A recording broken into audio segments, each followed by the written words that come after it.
नमस्कार, सगरमाथा प्राइम समाचारमा स्वागत छ। म अर्जुन नेपाल। नमस्कार, म ज्योति पौडेल। समाचारको सुरुमा मुख्य समाचार। राष्ट्रिय स्वतन्त्र पार्टी सरकारबाट बाहिरियो। सरकारलाई दिएको समर्थन भने यथावत। सञ्चार माध्यममाथि खनिए अध्यक्ष लामिछाने कसैले खेदेर नडराउने भनाई। सत्ता साझेदार दलहरूको एकता जोगाउने पक्षमा आफू रहेको प्रधानमन्त्रीको भनाई। स्वतन्त्र पार्टीका अध्यक्ष लामिछानेसँग संवाद गरी समस्या समाधान गर्ने दावी। काङ्ग्रेसले प्रतिपक्षको भूमिकालाई स्वीकार्न नसकेको एमाले अध्यक्ष ओलीको टिप्पणी। ढोक्सा थापेर गठबन्धन तोड्ने प्रयास गरिरहेको आरोप।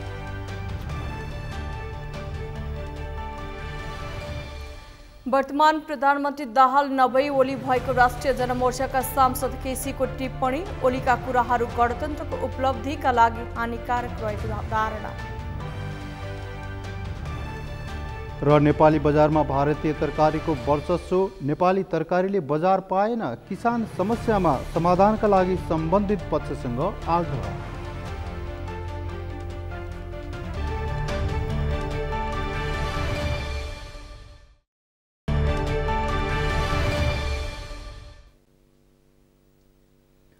सगरमाथा प्राइम समाचार अब विस्तारमा।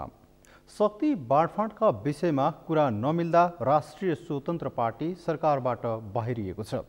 प्रधानमन्त्री पुष्पकमल दाहालले रवि लामिछानेलाई गृह मन्त्रालयमा फर्काउन नमानेपछि स्वतन्त्र पार्टीका तर्फबाट नियुक्त भएका सबै मन्त्रीहरूले सामूहिक राजीनामा दिएका छन्।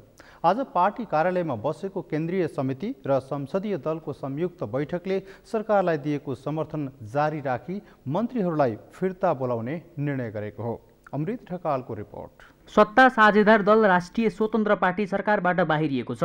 शक्ति बाँडफाँडका विषयमा कुरा नमिलेपछि सरकारलाई दिएको समर्थन कायम राख्दै आइतबार राष्ट्रिय स्वतन्त्र पार्टी सरकारबाट बाहिरिएको हो। आइतबार वसुन्धरा स्थित पार्टी कार्यालयमा बसेको केन्द्रीय समिति र संसदीय दलको संयुक्त बैठकले सरकारलाई दिएको समर्थन जारी राखी मन्त्रीहरूलाई फिर्ता बोलाउने निर्णय गरेको हो। सरकारबाट बाहिरिने पार्टीको निर्णयपछि सञ्चारकर्मीसँग कुरा गर्दै सभापति लामिछानेले कसैले खेदेर नडराउने भन्दै आउने चुनावमा प्रधानमन्त्री बनेर सरकारको नेतृत्व गर्ने दावी गरे। आफूलाई फसाउन विभिन्न शक्तिहरूले षड्यन्त्र गरिरहेको भन्दै लामिछानेले आफू नरहे पनि पार्टी विचलित नहुने दावी गरेका छन्।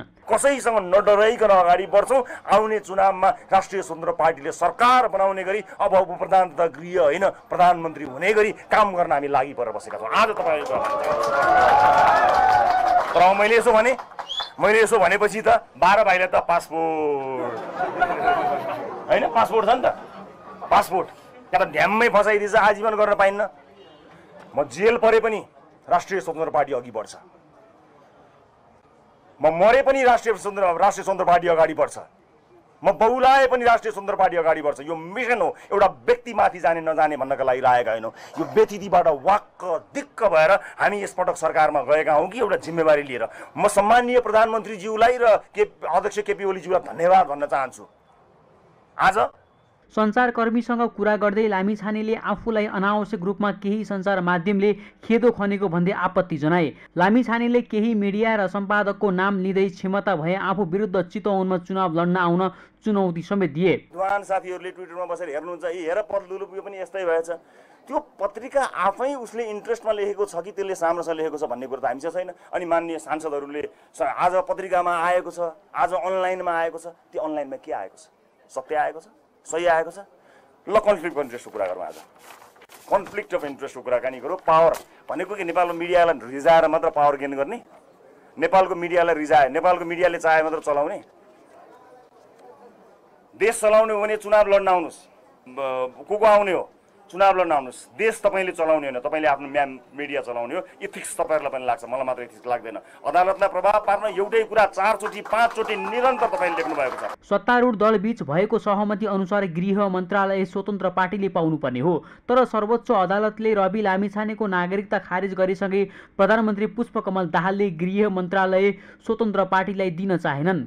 स्वतन्त्र पार्टी सरकारबाट बाहिरिए पनि सरकारलाई असर नपर्ने देखेपछि प्रधानमन्त्री दाहालले गृह मन्त्रालय उसलाई दिन मानेनन्। यद्यपि एमाले अध्यक्ष ओलीका बलको कारण भौतिक मन्त्रालय स्वतन्त्र पार्टीलाई दिन माओवादी केन्द्र तयार भए पनि स्वतन्त्र पार्टी लिन तयार भएन।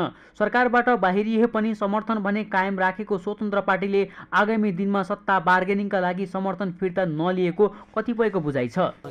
त्यो त त्यही म्यासेज त गइ नै सकियो। त्यो पुरानो भन्दा पनि खत्तम हुँदो रहेछ। यसले के भयो भने नयाँहरू त झन् चाहिँ पुरानो भन्दा पनि खत्तम भयो भनेर सत्ताको लागि मर्हतै गर्छ भन्ने किसिमले आज छोड्छु भोलि छोड्छु चाहिँ सरकार प्रशासन अल्टिमेटम दिने थ्रेट गर्ने तर छोड्ने भनेपछि त्यो भने एक किसिमले सत्ताको लोलुपता नै देखिन्छ। राष्ट्रिय स्वतन्त्र पार्टीका तर्फबाट शिशिर खनाल शिक्षा, डोल प्रसाद अर्याल श्रम मन्त्री र डाक्टर तोसीमा कार्की स्वास्थ्य राज्य मन्त्री बनेका थिए। सगरमाथा टेलिभिजनका लागि क्यामेरामा सन्तोष चन्दका साथमा अमृत ढकाल, काठमाडौँ। प्रधानमन्त्री एवं माओवादी केन्द्रका अध्यक्ष पुष्पकमल दाहालले सत्ता साझेदार दलहरू बीचको एकतालाई जसरी भए पनि जोगाउने पक्षमा आफू रहेको बताउनु भएको छ। रवि लामिछाने नेतृत्वको राष्ट्रिय स्वतन्त्र पार्टीले आफ्ना मन्त्रीहरूलाई फिर्ता बोलाउने निर्णय गरे लगत्तै प्रधानमन्त्री दाहालले यस्तो प्रतिक्रिया दिनुभएको हो। उहाँले आफूले राष्ट्रिय सहमतिमै गरेर अघि बढ्ने कुरा गरिरहेको उल्लेख गर्दै सत्ता साझेदार दलहरू बीचको एकतालाई जसरी भए पनि बचाउनुपर्छ भन्नेमा आफू रहेको बताउनुभयो। त्यसका लागि राष्ट्रिय स्वतन्त्र पार्टीका सभापति लामिछानेसँग फेरि भेट गरी देखिएको समस्या तत्काल हल गर्ने उहाँको भनाइ थियो। सर्वोच्च अदालतको फैसलापछि राष्ट्रिय स्वतन्त्र पार्टीलाई केही असहजता भएको आफूले अनुभूति गरेको उल्लेख गर्दै प्रधानमन्त्री दाहालले त्यस्ता अप्ठ्यारालाई छलफल गरी हल गर्ने बताउनुभयो। नपाएको छैन, भर्खरै सुने। मैले बिहानसम्म उहाँसँग भएको कुरा अनुसार सरकारलाई समर्थन फिर्ता चाहिँ होइन, मन्त्री बाहिर निक्लिने कुरातिर छलफल भइरहेछ भन्नुहुन्छ।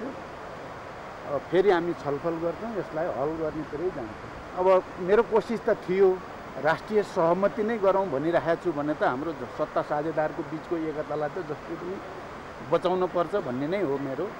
अदालतको निर्णयपछि पक्कै पनि उहाँहरूलाई अलि असहजता भएकै थियो। उहाँसँग फेरि भेटेर कुरा गर्छौँ।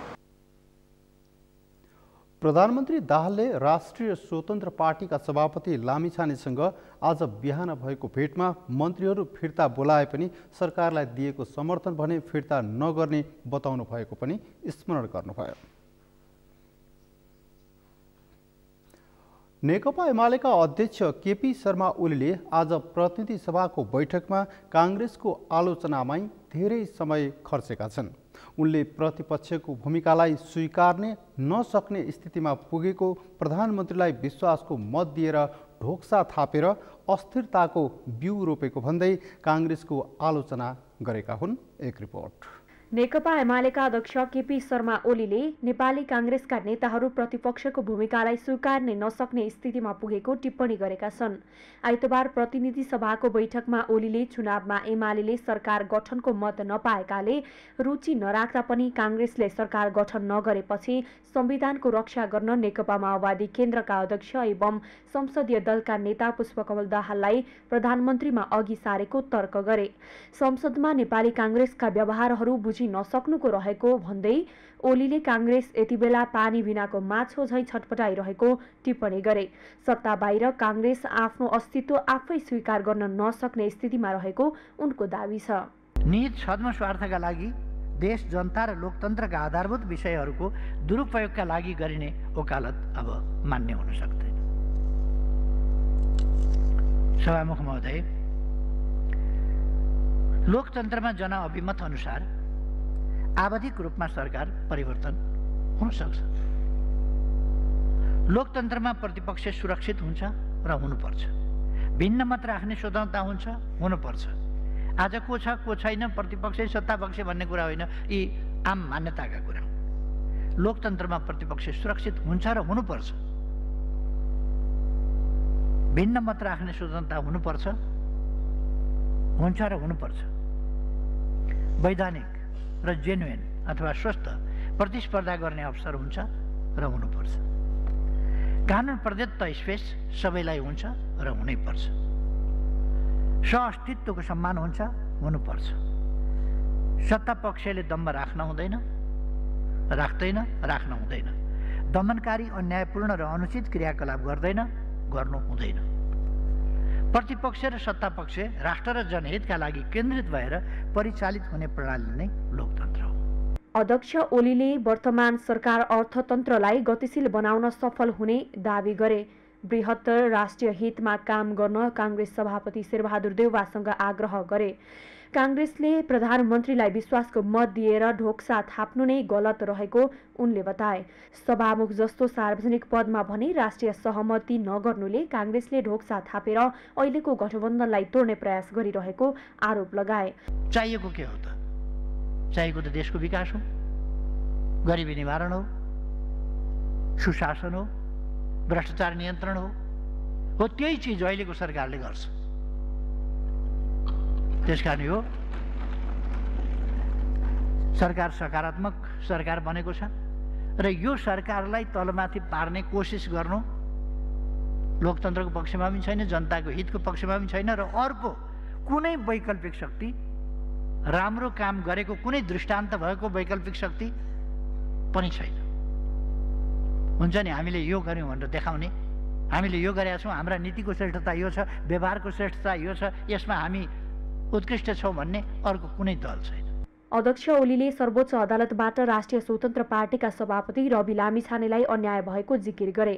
सर्वोच्च अदालतले प्रक्रियागत त्रुटिलाई देखाएर लामिछानेमाथि अन्याय गरेको उनको जिकिर छ। सर्वोच्च अदालतको फैसलाबाट कसलाई न्याय भयो भन्दै ओलीले उजुरी गर्ने व्यक्तिलाई लामिछानेले के अन्याय गरेको भएर उजुरी गरेको भनेर प्रश्न गरे। असम्बन्धित उजुरीकर्ताको उजुरीले र अदालतको फैसलाले अन्याय कसलाई भयो भन्ने कुरा स्पष्ट नभएको ओलीको भनाइ छ।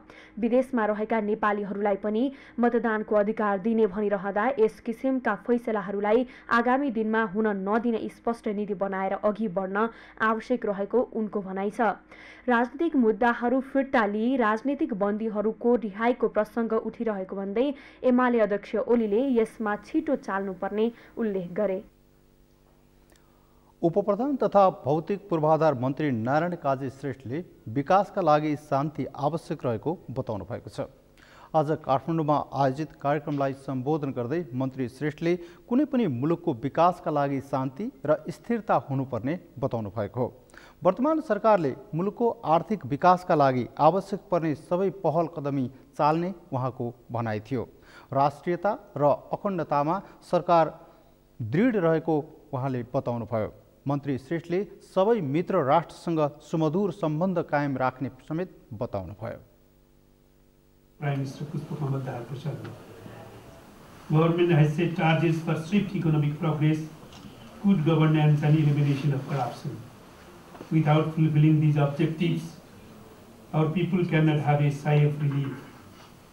Several remedial measures have already been effected in the existing situation to improve the delivery process to the people. Government will remain always effortful in this regard. Dear friends, Nepal is a peace-loving country. For 29 million people always aspire to live in peace and harmony. We fully understand that peace and development are sine qua non. These are quite complementary. It is thus inevitable that peace is absolutely needed for development. कार्यक्रममा कूटनीतिक क्षेत्रका व्यक्तिहरूको उपस्थिति रहेको थियो। कार्यक्रममा सहभागीहरूले विकास र स्थायित्वको लागि मुलुकको परराष्ट्र नीति एक रूप हुनुपर्नेमा जोड दिएका थिए।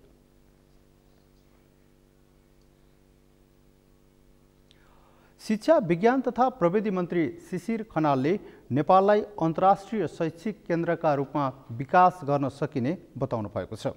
उहाँले नेपाली विद्यार्थीहरूलाई उच्च शिक्षाका लागि विदेश पठाउने नभई विदेशबाट विद्यार्थीहरू नेपाल ल्याउन सक्ने गरी नीति निर्माण गर्नुपर्ने बताउनुभयो। उहाँले प्राथमिक र आधारभूत विद्यालय तहमा नै शैक्षिक गुणस्तरको विकास गर्नुपर्ने बताउनुभयो।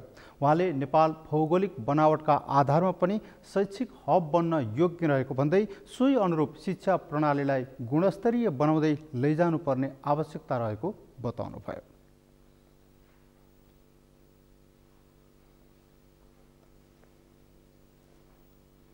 एउटा चाहिँ स्वाभाविक रूपमा निजी क्षेत्र पनि फेरि निजी क्षेत्रका संस्थागत जुन विद्यालयहरू भन्छन् ती सबै एउटै छैनन्। एउटा सार्वजनिक गुठीमा आबद्ध खाले विद्यालयहरू छन् जो चाहिँ purely non profit in nature छन्, त्यसको प्रकृति नै नन प्रफिट छ, तर राज्यले तिनलाई त पुरै निजी नै भन्छ। निजी गुठीमा आबद्ध विद्यालयहरू छन्, त्यसपछि कम्पनी एक्ट अन्तर्गत आबद्ध। तिनीहरू हेर्दाखेरि बाहिरबाट हेर्दाखेरि जुन एउटा फ्रेम लेभल लगाइएको छ संस्थागत इन्स्टिट्युसनल स्कुल भनेर, ती एउटै हुन्, तर मलाई लाग्छ ती भिन्न प्रकृतिका संस्थाहरू हुन्। जस्तै वेस्टर्न कन्ट्रिजहरूका धेरै विश्वविद्यालयहरू गैर सरकारी हुन्, तर ती फेरि मुनाफा खाले विश्वविद्यालयहरू देखिँदैनन्। भनेको हार्वर्ड जस्तो विश्वविद्यालय त्यो सरकारी विश्वविद्यालय होइन, टियु जस्तो होइन, तर त्यसले कुनै व्यक्ति अथवा व्यक्तिहरूको समूह अथवा एउटा कर्पोरेट इन्स्टिट्युसनलाई आफ्नो प्रफिट दिँदैन। भनेपछि हामीले निजी भन्दै गर्दा निजी शिक्षाको वकालत गर्दै गर्दाखेरि कस्तो खाले निजी शिक्षालाई प्रमोट गर्ने त अबको ऐन नीति कानुनहरूमा। Do we want to promote गैर सरकारी non government in nature but non profit in nature हो कि do we want to promote free for all, free for hyper-capitalistic, profit-making institution? Where do we stand? And what is right for Nepal? मन्त्री खनालले आगामी दिनमा निजी शिक्षालाई प्रवर्धन गर्न आवश्यक नीति नियम स्पष्ट हुन आवश्यक रहेको बताउनुभयो।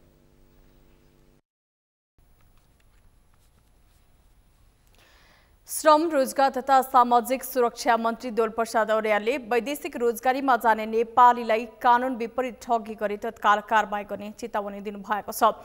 आज मन्त्रालयमा भएको पत्रकार सम्मेलनमा मन्त्री और्यालले कुनै पनि म्यान पावर र व्यक्तिगत रूपबाट वैदेशिक रोजगारीमा जाने नेपालीलाई ठगी गरी तत्काल कारबाही गर्ने चेतावनी दिनुभएको हो। उहाँले सरकारले सुध्रन चाहने म्यान पावर व्यवसायीहरूलाई समय दिएको पनि स्पष्ट पार्नुभयो। समयभित्र सुधार नभए सरकारले ठगी गर्ने म्यान पावरलाई कारबाही गर्न कसैको दबावबाट पछाडि नहट्ने उल्लेख गर्नुभयो। मन्त्री और्यालले पछिल्लो समय म्यान पावर संस्थाको नामबाट भन्दा व्यक्तिगत पैसा लिएर ठगी गरेका गुनासो बढेकाले मन्त्रालयले त्यही अनुसार अनुसन्धान गरिरहेको बताउनुभयो। टाइमलाइन भित्र कुर्ने, त्यो टाइमलाइन भित्र नगरेपछि निर्मम भएर चाहिँ कारबाही गर्ने। कारबाही के गर्ने भने कानुनले जे दिएको छ त्यसको अप्टिमम कारबाही गर्ने।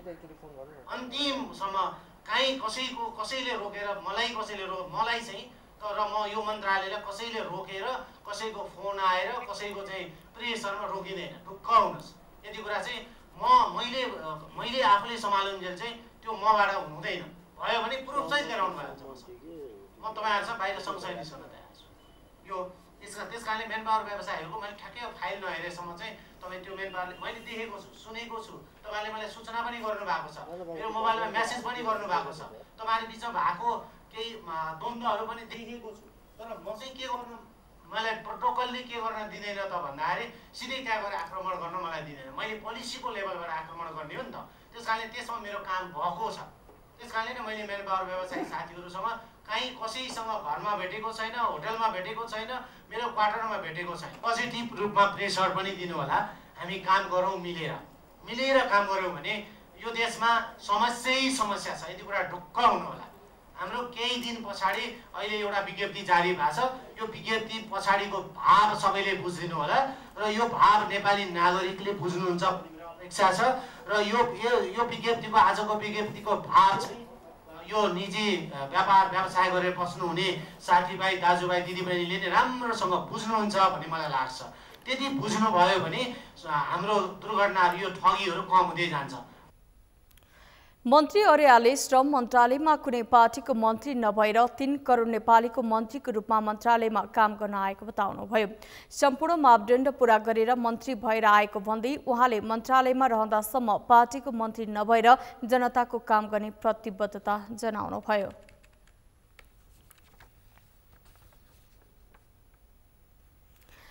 सञ्चार तथा सूचना प्रविधि मन्त्री रेखा शर्माले सुगमदेखि दुर्गम ठाउँसम्ममा नाफा रहित दूरसञ्चार तथा प्रविधिको सुविधा पुर्याउनु पर्ने आवश्यकता रहेको बताउनु भएको छ। आज नेपाल टेलिकमको कार्यक्रममा मन्त्री शर्माले सरकारी स्वामित्वको संस्था टेलिकमले सरकारको सोच र लक्ष्य अनुसार देशभर नाफा रहित दूरसञ्चार तथा प्रविधिको सुविधा पुर्याउनु पर्ने आवश्यकता रहेको बताउनु भएको हो। यसको जिम्मेवारी नेपाल टेलिकमको भएको भन्दै मन्त्री शर्माले विगतको सरकारले लिएको घर घरमा इन्टरनेट हात हातमा मोबाइल महत्वाकांक्षी नारा सार्थकता पाएको दावी गर्नुभयो। उहाँले नेपाल टेलिकम जस्ता आत्मनिर्भर सरकारी संस्थालाई संरक्षण गरी सेवा प्रवाह, रोजगारी सिर्जना र राजस्वको महत्वपूर्ण स्रोतको रूपमा विकास गर्ने राज्यको प्राथमिकता रहने बताउनुभयो।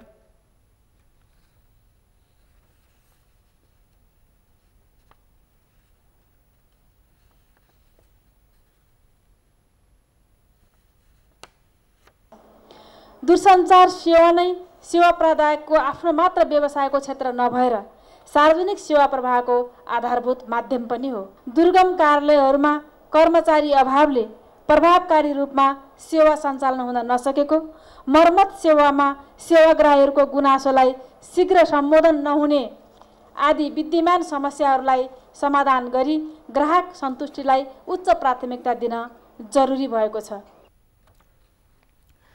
मन्त्री शर्माले दुर्गम क्षेत्रमा नेपाल टेलिकमको कर्मचारी कम भएको स्वीकार गर्नुभयो। उहाँले सरकारले आगामी दिनमा टेलिकमका सेवा भू उपग्रहबाट विस्तार गर्नुपर्ने आवश्यकता उम्ल्याउनुभयो। स्थापनाको 19 वर्षमा टेलिकमका ग्राहक संख्या 2 करोड 13 लाख बढी पुगिसकेको छ। टेलिकमको PSTN सेवातर्फ 4,55,000 ग्राहक रहेका छन्। आर्थिक वर्ष 2078-79 मा कम्पनीको कुल राजस्व 44 अर्ब 37 करोड रुपैयाँ छ भने खुद नाफा 8 अर्ब 47 करोड रुपैयाँ छ। राष्ट्रिय सभाको उपाध्यक्षका लागि नेकपा माओवादी केन्द्रकी उर्मिला अर्यालको उम्मेदवारी दर्ता भएको छ। आज दिउँसो संघीय संसद भवनको लोत्से हलमा पुगेर उहाँले उम्मेदवारी दिनुभएको हो। सत्तारूढ दलहरूको तर्फबाट साझा उम्मेदवारी दिनुभएकी उहाँको प्रस्तावमा उपप्रधान तथा भौतिक पूर्वाधार तथा यातायात मन्त्री नारायण काजी श्रेष्ठ र समर्थकमा नेकपा एमालेका राष्ट्रिय सभा संसदीय दलका नेता देवेन्द्र दाहाल र सांसद खिमलाल देवकोटा रहनु भएको छ। पूर्व मन्त्री समेत रहनुभएका अर्यालले राष्ट्रिय सभाको उपाध्यक्षको रूपमा आफूले तटस्थ भूमिका निर्वाह गर्ने बताउनुभयो। उहाँले कार्य सम्पादन गर्दा दलीय गन्ध आउन नदिने प्रतिबद्धता व्यक्त गर्नुभयो। अर्यालले राष्ट्रिय सभालाई अझै गरिमामय बनाउने र सांसदहरूको क्षमता अभिवृद्धिका लागि आफ्नो प्रयास रहने कार्ययोजना रहेको पनि बताउनुभयो। गरिमालाई नै पहिले विचार गर्ने हो। जहिले जुन पदमा भइन्छ त्यही पद अनुसारको आचरण गर्नु हाम्रो दायित्व हो र त्यो नैतिकता पनि हो। त्यो हिसाबले मैले तटस्थ हिसाबले नै आफ्नो पदको निर्वाह गर्नेछु र कुनै पनि दलको मान्यजहरूको तर्फबाट कुराहरू उठ्दा सबैमा मेरो चाहिँ संयोजन र सहयोग र त्यसमा मेरो कुनै दलीय चाहिँ गर्न आउन दिने छैन भन्ने कुरो यहाँहरूलाई जानकारी गराउँछु। विपक्ष नेपाली कांग्रेस लगायतका दलहरूले उम्मेदवारी नदिने निर्णय गरेका कारण उहाँ निर्विरोध निर्वाचित हुनुहुने निश्चित छ। उपाध्यक्ष चयन गर्न सोमबार राष्ट्रिय सभा बैठक बोलाइएको छ। नेपाली कांग्रेसका सांसद धनराज गुरुङले देश गम्भीर आर्थिक संकटतर्फ उन्मुख रहेको भन्दै सरकारको ध्यान आकर्षण गराउनु भएको छ। आज प्रतिनिधि सभाको बैठकमा उहाँले मुलुकको आर्थिक संकटतर्फ सरकारको ध्यान आकर्षण गराउनु यस्तो बताउनु भएको हो। उहाँले नेताहरू ठूला सपना मात्रै बाँड्न व्यस्त रहेको भन्दै अझै नसोचिने हो भने मुलुकले झनै दुःख पाउने उल्लेख गर्नुभयो। उहाँले आँखा अघि नै व्यवसायीहरूले आत्मदाह र आत्महत्या गर्दा पनि सरकार र नेताहरू आफ्नै स्वार्थमै उल्झिरहेको टिप्पणी गर्नुभयो। जनताको अपेक्षा भन्दा मन्त्रीहरू पुरानो गाडी परिवर्तन गर्नेमा केन्द्रित रहेको उहाँको आरोप छ। गफले मात्रै देश नचल्ने भन्दै सांसद गुरुङ भन्दै जनता प्रति उत्तरदायी हुनुपर्ने नीति निर्माण भन्दा पनि गोचपेचमा अल्झेको बताउनुभयो। आत्महत्या गरेको त धेरैले गरिसकेका छन्, त्यसको कुनै यहाँ मूल्य आइपुगेको छैन। तर आत्मदाह जब हाम्रै आँखा अगाडि गरेको घटना देख्छौँ तब अलिकति त्रसित हुन्छौँ। सभामुख महोदय, यसले पनि छुन्न कि क्या हो? सायद त्यस्तै लाग्छ। दिन दहाडै आत्मदाह गर्छ नागरिकले। आर्थिक सङ्कटका कारणले गर्दाखेरि व्यवसायीहरूमा कोकोहोला मच्चिरहेको छ। तैपनि मन्त्रीहरू, सरकारमा बस्ने मन्त्रीहरू पुरानो गाडी भयो हजुर, नयाँ गाडी पाऊँ भनेर निवेदन गरिरहेको सुन्छु। सांसद गुरुङले मन्त्री र प्रधानमन्त्री पदकै लागि झिनाझप्टी भइरहेको अहिलेको अवस्थाले नयाँ सांसदहरू पनि पुरानै जस्तै सत्तामा लिप्त भएको तर्क गर्नुभयो।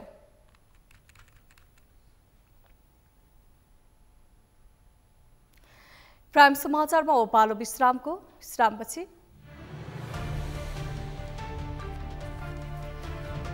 वर्तमान प्रधानमन्त्री दाहाल नभई ओली भएको राष्ट्रिय जनमोर्चाका सांसद केसीको टिप्पणी, ओलीका कुराहरू गणतन्त्रको उपलब्धिका लागि हानिकारक रहेको धारणा।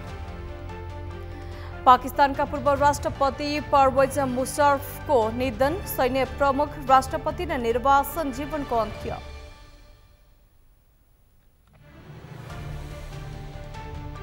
र न्यू डायमन्ड स्पोर्ट्स क्लब र एपीएफ राष्ट्रिय महिला भलिबलको फाइनलमा डायमन्डले पुलिसलाई हराउँदा एपीएफसँग आर्मी पराजित।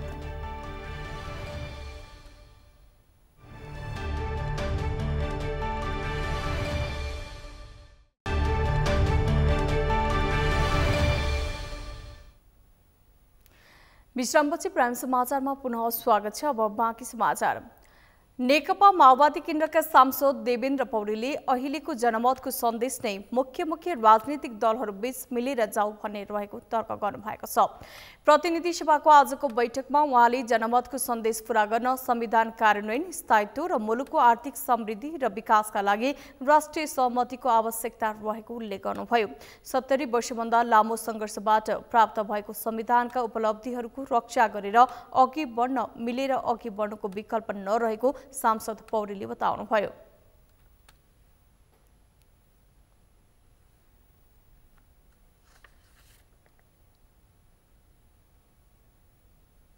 जनताले उठाएका समस्याहरूलाई सम्बोधन गर्नको निम्ति मिलेर अगाडि बढ्न सकौं र फेरि पनि अन्तमा हामीले बनाएको संविधान, हामीले ल्याएको यो प्रणाली खोलामा उम्रेको झार जस्तै त्यत्तिकै आएको होइन। जनताको रगत, आँसु र पसिनाको बीचबाट आएको व्यवस्थालाई जोगाउनु, यसको रक्षा गर्नु र यसको रक्षाको प्रसङ्गसँगै यसको समृद्धि र विकासको प्रक्रियासँग जोडेर, जनताको भावनासँग जोडेर अगाडि बढाउनु हामी सबैको साझा कर्तव्य हो। सांसद पौडेलले अहिले पनि निजामती सेवा ऐन जारी हुन नसकेको भन्दै संघीयता आयो, स्थानीय सरकारहरू गठन भए तर संघले कानुन नबनाउँदा स्थानीय सरकारले कानुन बनाउन नपाएको गुनासो गर्नुभयो। यी विषयहरू हल गर्नका लागि फेरि पनि देशका प्रमुख पार्टीहरू मिलेर जानुपर्ने अहिलेको जनमतको सन्देश भएको उहाँको भनाइ छ।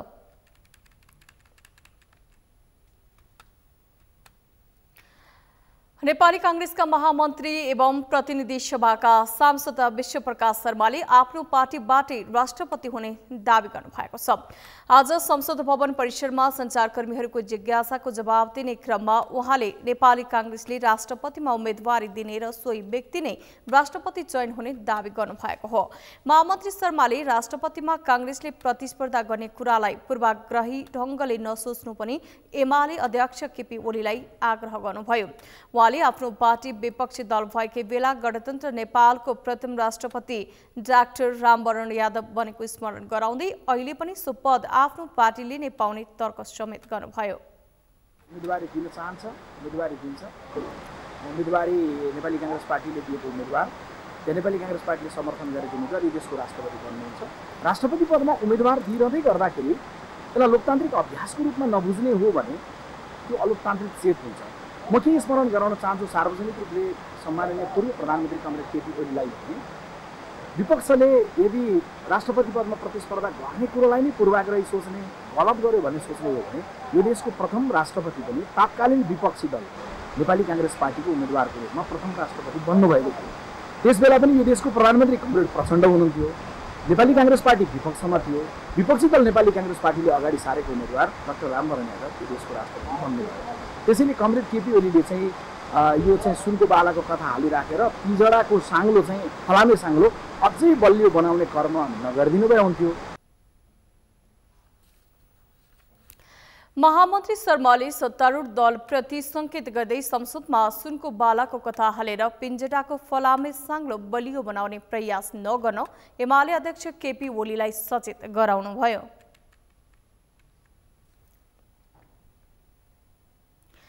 राष्ट्रिय जनमोर्चाका सांसद चित्रबहादुर केसीले वर्तमान प्रधानमन्त्री पुष्पकमल दाहाल नभई नेकपा एमालेका अध्यक्ष केपी शर्मा ओली नै भएको बताउनु भएको छ। उहाँले ओलीका सबै भनाइहरू सुन्दा आफूले उहाँ नै प्रधानमन्त्री भएको निष्कर्ष निकालेको बताउनुभयो। उहाँले प्रधानमन्त्री दाहाललाई काङ्ग्रेसले पुस 26 गते विश्वासको मत दिएसँगै ओली आतंकित भएको बताउनुभयो। उहाँले अध्यक्ष ओलीका कुराहरू गणतन्त्र र 2062-63 को आन्दोलनका उपलब्धिका लागि हानिकारक रहेको बताउनुभयो। अनि 39 मिनेटमा चाहिँ 2 शब्द यहीँ सुनिन्छ, त्यो गलत हो भनेर मैले त्यति बेरै चाहिँ भनेको थिएँ रोक्नमा। म त्यो वक्ताकै आडी उहाँ अहिले हुनुहुन्न होइन। र आज पनि तपाईँको चाहिँ पूर्व प्रधानमन्त्रीको जुन खालको चाहिँ रोदन आयो, यसबाट मैले के अडल गरेँ भने काङ्ग्रेसले चाहिँ राष्ट्रपतिको गुली गरिसकेपछि उहाँ छटपटिएर आतङ्कित भएर यो आएको चाहिँ कुरा हो। त्यस कारणले कुनै औचित्य छैन। हामीले बुझेका छौँ, सुनेका छौँ, सङ्गत गरेका छौँ। यही प्रवृत्ति हो भने 62-63 सालको आन्दोलन उपलब्धि तपाईँ चाहिँ कोल्याप्स पार्छ भन्ने मलाई चाहिँ त्यो तर्क छ। सांसद केसीले एमाले अध्यक्ष ओलीले आप्रवासी नेपालीको समस्याका बारेमा आज आएर गोहीको आँसु बगाएको भन्दै व्यङ्ग्य गर्नुभयो।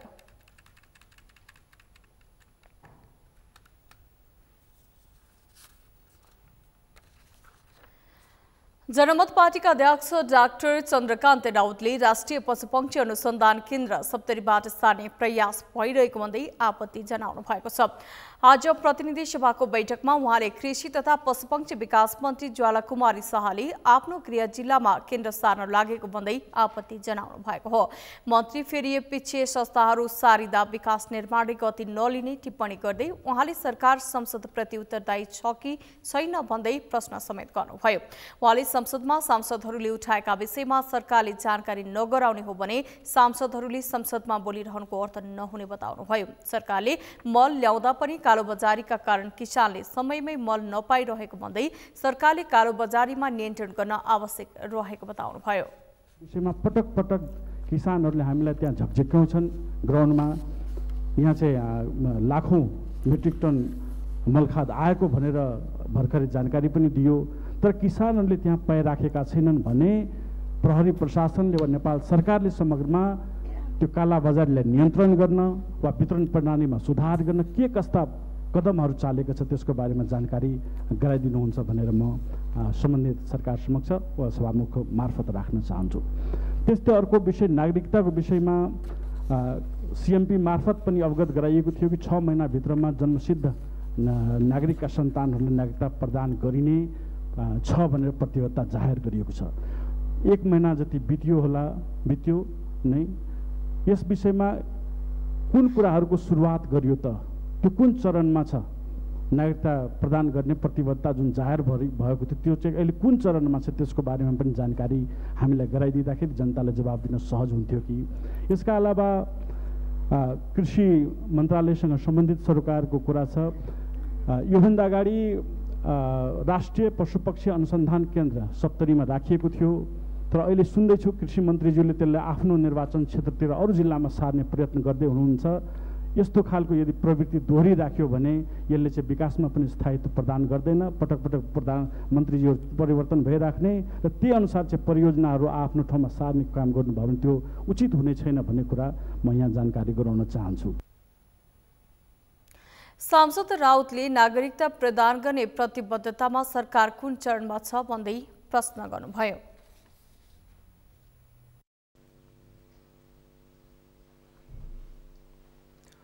नेपाली काङ्ग्रेसका नेता उमेश श्रेष्ठले आफूलाई स्वतः विजयी घोषणा गर्न माग गर्दै निर्वाचन आयोगमा निवेदन दिनुभएको छ।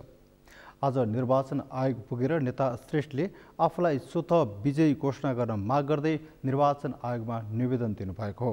चितवन निर्वाचन क्षेत्र नम्बर 2बाट प्रतिनिधि सभा उम्मेद्वार उहाँ राष्ट्रिय स्वतन्त्र पार्टीका सभापति रवि लामिछानेसँग पराजित हुनुभएको थियो।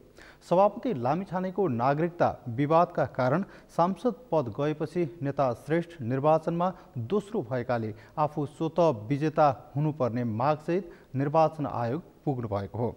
नेता श्रेष्ठले निवेदन दिइसकेपछि निर्वाचन आयोगका सहायक प्रवक्ता सूर्य प्रसाद अर्यालले कानुनले पद रिक्त रहेको अवस्थामा उपनिर्वाचनबाट नै पद पूर्ति गर्ने व्यवस्था गरेको बताउनुभयो।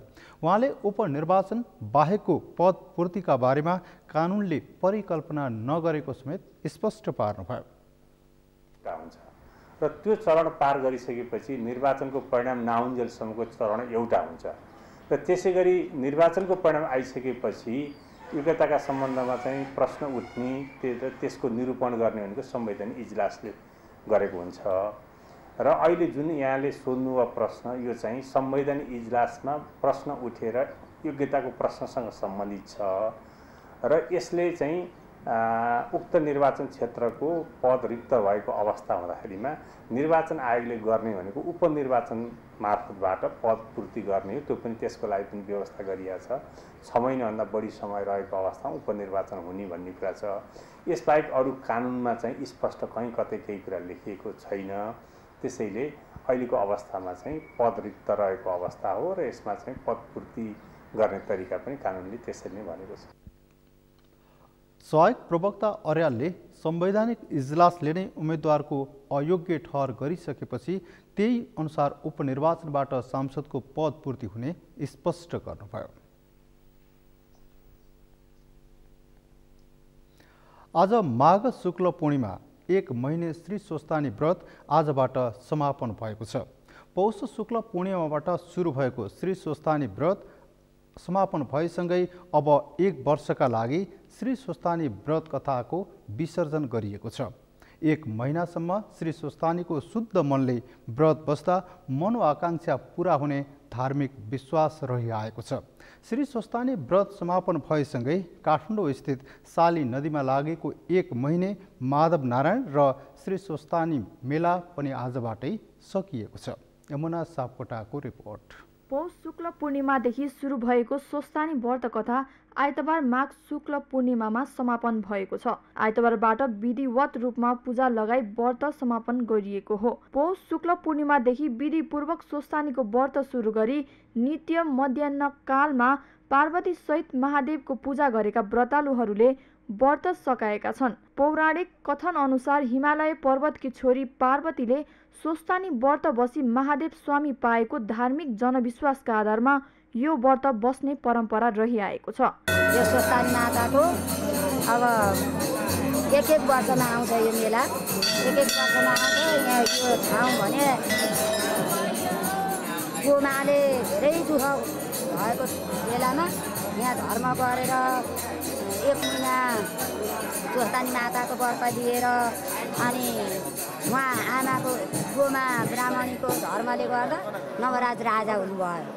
माघ शुक्ल पूर्णिमाका दिन 108 जनै सुपारी पान फूल रोटी अक्षता लगायत विभिन्न थरीका फलफूल धूप बत्ती नैवेद्य श्रीखण्ड रक्त चन्दन सिन्दुर वस्त्र भेटी चढाई व्रतको कामना पूर्ण होस् भनी भगवतीलाई अर्घ दिने चलन छ।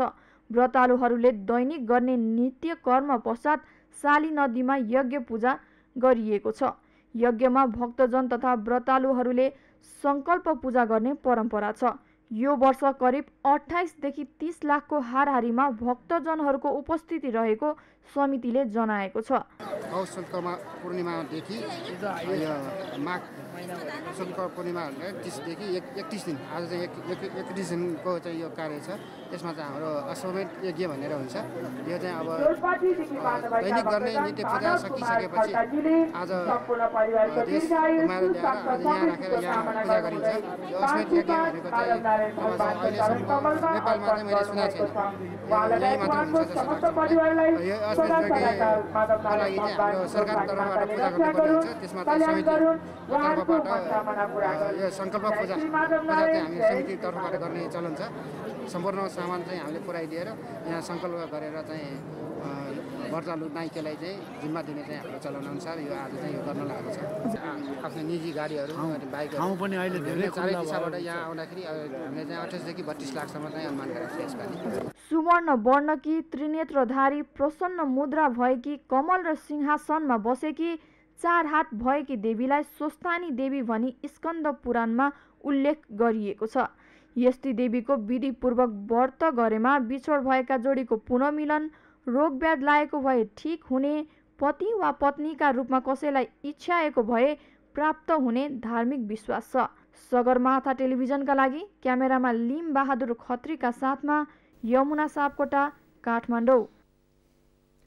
पौष शुक्ल पूर्णिमाबाट सुरु भएको 1 महिने श्री स्वस्थानी व्रत आज विधिपूर्वक समापन भएको छ।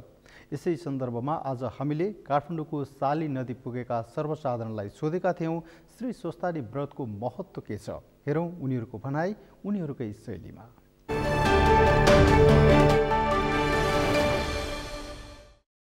स्वस्थानीको जस्तै गोमा ब्राह्मणीले नवरात मेरो छोरो आओस् भनेर गर्नुभएको हो, त्यो पनि आज गोमा ब्राह्मणीको झोपडी देख्न पाइयो र इच्छा त्यो गरेपछि स्वस्थानी लिएपछि इच्छा पुरा हुँदो रहेछ।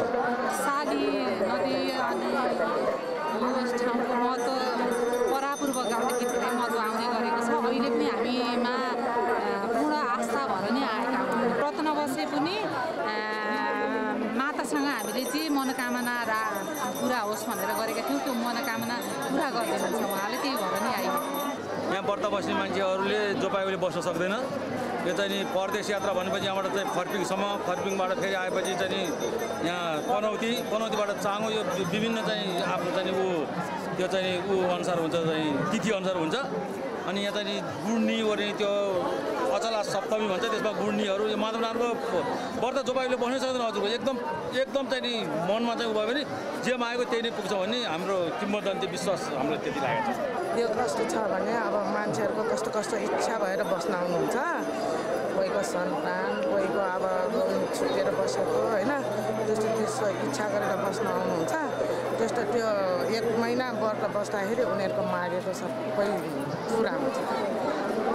अनि त्यही भएर चाहिँ धेरै जस्तो एकदम गाह्रो छ, गाह्रो नि। अब 1 महिना बसेर आज चाहिँ अन्तिम दिन अब अस्मेर यज्ञ गरेर 9 वर्ष भयो मैले नलिएको, अन्न भोजन गरेका छैन, थालफुल र दुधमा मात्रै बसेको। धेरै राम्रो भएको छ। माले जे चिताएको पुराको छ अहिलेसम्म पनि। स्वस्थानी माताले रक्षा गरेछ। सबैको कल्याण होस्, जय होस्।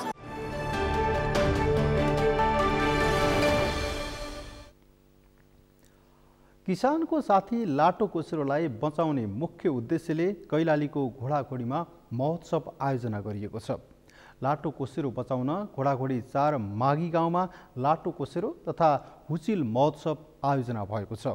यस महोत्सवले त्यहाँको पर्यटन प्रवर्धनमा टेवा पुग्ने अपेक्षा लिएको छ। कैलालीबाट दिनेश विष्टको रिपोर्ट।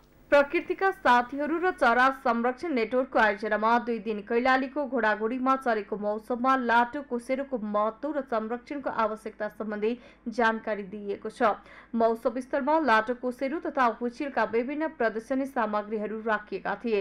लाटोकोसेरोलाई किसानको साथी भएकाले पनि संरक्षणको आवश्यकता भएको आयोजकको भनाइ छ। लाटोकोसेरो महोत्सव चाहिँ विशेष गरेर यो चरा चाहिँ मान्छेलाई सहयोग गर्ने, तर मान्छेको कारणले पछिल्लो समयमा निकै अप्ठ्यारोमा परेको हुनाले त्यसलाई जोगाउनुपर्छ र मान्छेहरूको मनमा रहेको अन्धविश्वास हटाउनुपर्छ र यसले चाहिँ गर्ने फाइदाको बारेमा चाहिँ सबैलाई जानकारी गराउनुपर्छ भन्ने हिसाबले हामीले चाहिँ विगत 10 वर्षदेखि चाहिँ यो लाटोकोसेरो महोत्सव चाहिँ गर्दै आएका छौँ। यसको भाले र पोथीले फुल पारेर बच्चा हुर्काउने बेलासम्म एउटा परिवारले करिब 2000 देखि 3000सम्म मुसा खाएर हाम्रो अन्नबाली जोगाउँछ। एउटा धार्मिक हिसाबले पनि देवी लक्ष्मीको वाहन हो र एउटा चाहिँ मानवीय हिसाबले पनि भयो, अरू कानुनी हिसाबले पनि नेपाल सरकारले चाहिँ भनेअनुसार अथवा कानुनी हिसाबले चाहिँ लाटोकोसेरोलाई मार्यो, दुःख दियो, समात्यो भने 6 महिनादेखि 1 वर्षसम्म कैद वा 20,000 देखि 50,000सम्म जरिमाना हुन्छ। त्यो हिसाबले पनि यसलाई मार्नु हुँदैन, जोगाउनुपर्छ भनेर सन्देश दिन खोजेको छ। गत वर्ष मात्रै कैलालीको घोडाघोडी ताल क्षेत्र चरा अभय अरण्य क्षेत्र घोषणा गरिएको थियो। यो क्षेत्र चरा संरक्षणका हिसाबले महत्त्वपूर्ण मानिन्छ। साइबेरियन लगायतका विदेशी चराहरू समेत यहाँ आउने गरेका छन्। रामसर सूचीमा सूचीकृत घोडाघोडी ताल क्षेत्रलाई चरा पर्यटनसँग जोड्ने लक्ष्य नगर सरकारको छ। यो उत्सवलाई घोडाघोडी नगरपालिकाले एउटा अवसरका रूपमा ग्रहण गरेको छ। खास गरिकन घोडाघोडी नगरपालिका क्षेत्रका जति पनि पर्यटकीय क्षेत्रहरू छन् त्यो पर्यटकीय क्षेत्रहरूलाई राष्ट्रिय अन्तर्राष्ट्रिय स्तरमा चिनाउने एउटा अवसरका रूपमा यो उत्सवलाई नगरपालिकाले ग्रहण गरेको छ। त्यति मात्रै होइन, खास गरी यो लाटेकोसेरो हुचिल भन्ने पन्छी किसानको साथीका रूपमा पनि भन्ने गरिन्छ। नेपालमा 23 प्रजातिका लाटेकोसेरो पाइन्छ, तर पछिल्लो समय अवैध चोरी सिकारी, वन जंगलमा हुने डढेलो तथा विषादीको अत्याधिक प्रयोगले यो चरा लोप हुँदै जान थालेको छ। यसको संरक्षणमा जोड दिनुपर्ने सरकारवालाहरूको भनाइ छ। लाटेकोसेरो तथा हुचिल जातको पंक्षी चोरी सिकारी बढेपछि संरक्षणको अभावमा लोप हुँदै गएको छ। लाटोकोसेरोलाई किसानको साथी पनि भन्ने गरिन्छ। कृषकहरूले मेहनत गरी उब्जाएको अन्नबाली खाएर दुःख दिने मुसो लाटोकोसेरोको मुख्य खाना हो, जसले राति मात्र आँखा देख्छ र रातिमा मात्र यसले मुसाको शिकार गर्ने हुँदा यसले मुसाबाट किसानलाई छुटकारा दिने बताइन्छ। सगरमाथा टेलिभिजनका लागि कैलालीबाट दिनेश विष्टको रिपोर्ट। सगरमाथा प्राइम समाचारमा अब पालो भएको छ विश्रामको। विश्रामपछि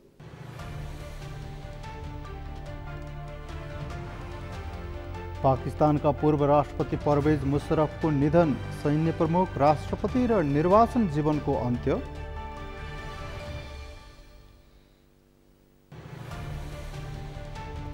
र new diamond sports club APF राष्ट्रिय महिला भलिबलको फाइनलमा डायमन्डले पुलिसलाई हराउँदा एपीएफसँग आर्मी पराजित।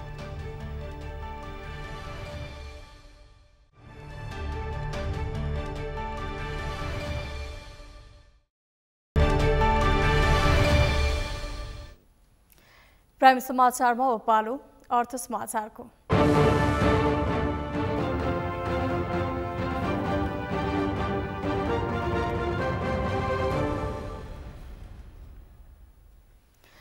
नेपालको बजारमा भारतीय तरकारीको वर्चस्व छ। नेपाली किसानहरूले लागत मूल्य पनि नपाएको भन्दै बेला बेलामा तरकारी फ्याँक्न बाध्य भएका छन्।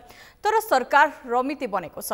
प्रदर्शन भारतीय गोलभेडा, आलु, प्याज, सिमी लगायतका तरकारी नेपाली उत्पादनभन्दा सस्तो पर्ने भएपछि उपभोक्ताको रोजाइमा पनि व्यापारीको तर्क रहेको छ। अभिषेक सुनारको रिपोर्ट। शुक्रबार चितवनका किसानले उत्पादन लागत अनुसारको बजार मूल्य नपाएको भन्दै सडकमा तरकारी फालेको घटनाले धेरैको ध्यान तान्यो। भोलिपल्ट शनिबार पनि सर्लाहीको लालबन्दीमा ट्राफिक प्रहरीले महिनावारी पैसा असुलेर दुःख दिएको भन्दै किसानले सडकमा तरकारी फाले। समस्या समाधानतर्फ सरकारको ध्यानकर्षण हुन नसक्दा बेला बेलामा यस्ता घटना भइरहन्छन्। नेपाली तरकारीले लागत अनुसारको मूल्य पाउन नसक्दा किसानहरू मर्कामा पर्ने गरेका छन्। भारतीय तरकारी सस्तो र धेरै टिकाउ हुने हुँदा नेपाली तरकारीको माग खासै हुन छाडेको व्यापारीहरूको तर्क छ। पनि तरकारीको भाउ पाएन। पहिला लटको मालको पनि सस्तो भयो। 50 रुपियाँ 60 रुपियाँले माल बेच्थे, 20 रुपियाँ 22 रुपियाँ माल बेच्दा 15-16 दिनु पर्यो। गाडी भाडा 3 रुपियाँ 4 रुपियाँ लाग्छ हामीलाई। भरे भाडा एक झोला काउली झारेको 20 रुपियाँ लिन्छ, एक बोरा बन्द झारेको 20 रुपियाँ लिन्छ। हामीले गाडी भाडा र भरे भाडा गरेर 4 रुपियाँ जान्छ। 20 रुपियाँले काउली बेचेर 14-15 किसानलाई पैसा दिएर 1 रुपियाँ 1.5 रुपियाँ किलोमा खान्छ। 50 किलोको बन्दमा हामीले 50 रुपियाँ खाएर काम गरेका छौँ। तपाईँको 35 किलोको काउलीको झोलामा हामीले 30 रुपियाँ 35 रुपियाँ खाएर काम गरेका छौँ। जबसम्म इन्डियन तरकारी रोकिँदैन तबसम्म नेपाली किसानले भाउ पनि पाउनुहुन्न र हामी व्यापारीले पनि पैसा कमाउन सकिँदैन। इन्डियाबाट गोलभेडा रोक्नै पर्ने हो खास। अब इन्डियाको गोलभेडा गर्दाखेरि हामीलाई किनभने यही फर्मको गोलभेडा हेर्नुहोस् है। अब यहाँ त तपाईँको यो यसको लगानी त कुरो छोडिदिनुहोस्, हामीले यहाँ गाडी भाडा मात्रै तिर्न पनि ढौरो भइरहेछ। त्यो कारणले किन भन्दाखेरि सबै हाम्रो यो अब कृषि वस्तुको लागि चाहिँ इन्डियाकैबाट नि असर पर्यो हो कि। तपाईँलाई ग्राहकले चाहिँ नेपाली भन्दा इन्डियन सामान चाहिँ बढी मन पराउँछ? खास त अब यस्तो हुन्छ कि इन्डियन अलिक टेक्निक भएको होइन, यो अलिक चाँडो चाहिँ कस्तो भन्दाखेरि अलिक गिलो हुने खालको भएर त्यो भएको। भन्सार विभागको तथ्याङ्क अनुसार चालु आर्थिक वर्षको 6 महिनामा 10 अर्ब 11 करोड 12 लाख रुपैयाँको तरकारीजन्य वस्तु आयात भएको छ, जसमा गोलभेडा मात्रै 27 करोड रुपैयाँको आयात भएको छ। कालीमाटी फलफुल तथा तरकारी बजार विकास समितिका अनुसार कालीमाटी तरकारी बजारबाट दैनिक 800 टन तरकारी खपत हुँदै आएको छ, जसमध्ये 45% भारतीय उत्पादन हुन्छन्। दैनिक 2 टन आलु आउनेमा 70% भारतबाट आयात हुन्छ भने 80 टन प्याज खपत हुनेमा भारतीय उत्पादन मात्रै रहेको समितिको भनाइ छ। नेपालमा मलको अभाव तथा ढुवानी खर्च बढी हुने कारणले गर्दा र भारतीय किसानसँग व्यापार गर्न सहज हुने हुँदा नेपाली उत्पादनले बजार पाउन नसकेको समितिको भनाइ छ।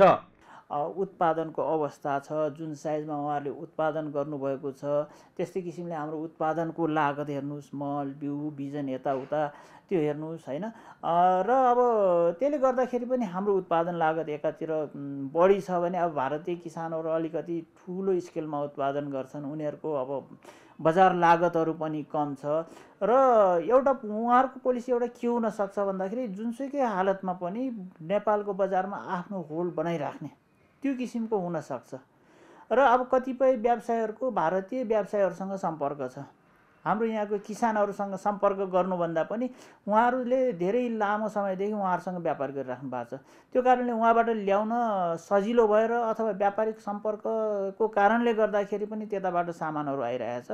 भारतीय सानो गोलभेडा 1 केजीको 13 रुपैयाँ पर्छ भने नेपाली सानो गोलभेडाको 21 रुपैयाँ पर्छ। त्यस्तै नेपाली रातो आलु 27 रुपैयाँ पर्छ भने भारतीय रातो आलुलाई 25 रुपैयाँ पर्छ। यसरी भारतीय तरकारीको मूल्य कम पर्ने भएपछि उपभोक्ताले पनि त्यही रुचाउने हुँदा पनि नेपाली तरकारीले राम्रो बजार पाउन सकेको छैन। किसानले पटक पटक विभिन्न आन्दोलनको माध्यमबाट आक्रोश पोख्दा पनि सरकारको ध्यानाकर्षण हुन सकेको छैन।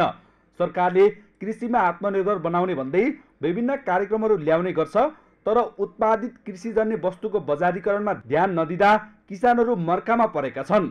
सगरमाथा टेलिभिजनका लागि क्यामेरामा प्रताप लामाका साथ अभिषेक सुनार, काठमाडौँ। मैक्सस गाडीहरूको आधिकारिक विक्रेता पारामाउन्ट मोटर्स प्रणालीले मैक्सस T60 र T70 pickup V80 cargo van सार्वजनिक गरेको छ।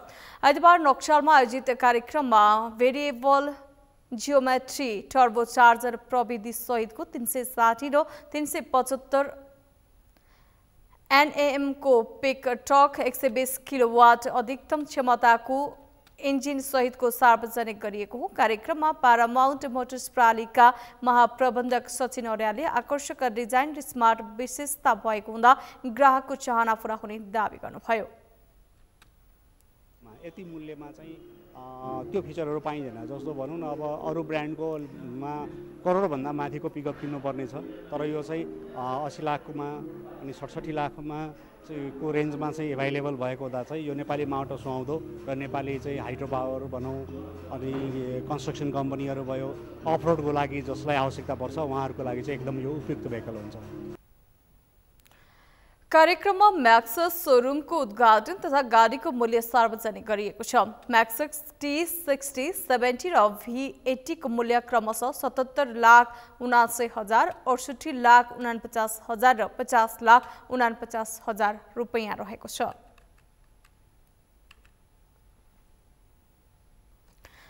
प्राइम समाचारको अन्त्यमा मुख्य समाचार पुनः एकपटक। राष्ट्रिय स्वतन्त्र पार्टी सरकारबाट बाहिरियो, सरकारलाई दिएको समर्थन भने यथावत। सञ्चार माध्यममाथि खनिए अध्यक्ष लामिछाने, कसैले खेदेर नडराउने भनाई। सत्ता साझेदार दलहरूको एकता जोगाउने पक्षमा आफू रहेको प्रधानमन्त्रीको भनाई। स्वतन्त्र पार्टीका अध्यक्ष लामिछानेसँग संवाद गरी समस्या समाधान गर्ने दावी। कांग्रेसले प्रतिपक्षको भूमिकालाई स्वीकार्नै नसकेको एमाले अध्यक्ष ओलीको टिप्पणी। ढोक्सा थापेर गठबन्धन तोड्ने प्रयास गरिरहेको आरोप।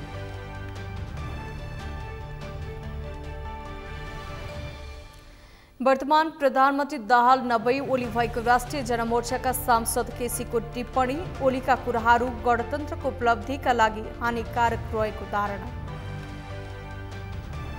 र नेपाली बजारमा भारतीय तरकारीको वर्चस्व। नेपाली तरकारीले बजार पाएन, किसान समस्यामा समाधानका लागि सम्बन्धित पक्षसँग आग्रह।